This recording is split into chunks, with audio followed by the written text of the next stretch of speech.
I am Shoaib Aftab, a student just like you.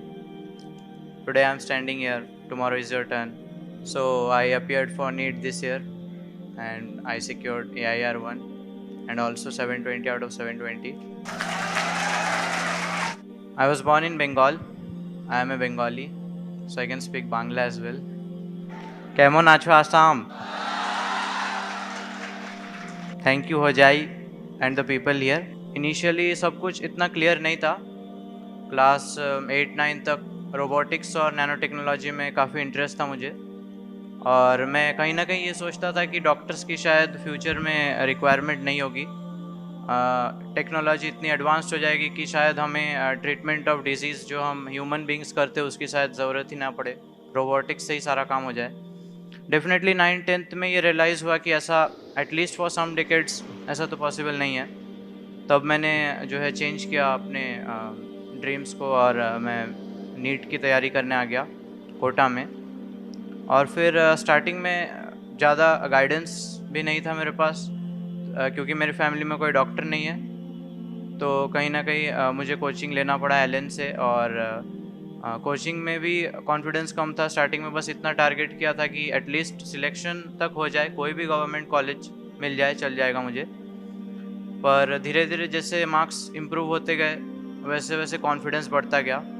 मैं बस यही कहूँगा इससे, ये जो मैसेज जो क्लियर है कि ज़रूरी नहीं है कि आपको हमेशा अपने गोल्स क्लियर हो स्टार्टिंग से ही, लेकिन आप कुछ भी करते हो, नीट हो, जेई हो या कोई स्पोर्ट्स भी हो, आप हमेशा अपना 100% देना उस पर. और कुछ भी हो, नॉलेज की कोई लिमिट नहीं होती. अगर आप स्पोर्ट्स में भी हो, स्पोर्ट्स के बारे में और जानो, उस अपने गेम को कैसे इम्प्रूव कर सकते हो, टेक्निक्स के बारे में और जानो.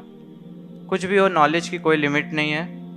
और नीट जेई जैसा कि कॉम्पिटिटिव एग्ज़ाम्स है, उसके लिए भी अगर आप प्रिपेयर कर रहे हो, हमेशा अपना 100% देना. और शायद यही रीज़न है कि इतना ज़्यादा कुछ हो पाया है. इसके अलावा मैं ये कहूँगा कि कभी डिस्ट्रैक्ट मत होना. जैसा कि इस साल कोविड का सिचुएशन था, एग्ज़ाम्स काफ़ी डिले हो गई, सेशन काफ़ी डिले हो गया. आपके साथ भी यही प्रॉब्लम है. शायद जो स्टूडेंट्स इस साल नीट अपेयर करेंगे उनके लिए टाइम कम है. तो डेफिनेटली प्रेशर तो है, लेकिन कभी डिस्ट्रैक्ट मत होना. और नेगेटिव थॉट्स ऑफ कोर्स आ सकते हैं, तो हमेशा आप ये समझना कि सिर्फ वो आपके लिए नहीं है. वो जो भी प्रॉब्लम्स आप फेस कर रहे हो वो सब फेस कर रहे हैं. ये चीज़ जानकर ही आपको एक पॉजिटिव मोटिवेशन मिलना चाहिए. इसके अलावा आप हमेशा कोशिश यही करो कि आप नेगेटिव थॉट्स को पॉजिटिव में कन्वर्ट करने की कोशिश करो. मुझे भी डर था कि कहीं ना कहीं कोविड के टाइम पे जो भी मैंने इतने मेहनत से पढ़ाई की, शायद जिन लोगों ने उतना नहीं पढ़ा हो, जो एक एक्स्ट्रा टाइम मिल रहा है इतना, तो डेफिनेटली वो लोग शायद मेरे से भी आगे हो जाए. पर कहीं ना कहीं दिमाग में ये भी था कि मैं उनसे भी ज़्यादा पढ़ूंगा और उनसे और ज़्यादा आगे रहूँगा. बस सिंपल है, हमेशा अपना 100% देना, और जैसा जैसा आप कर रहे हो उसको फॉलो करो, कभी डिस्ट्रैक्ट मत हो, और डेफिनेटली आप जो भी करना चाहते हो आपको ज़रूर मिलेगा वो. Thank you.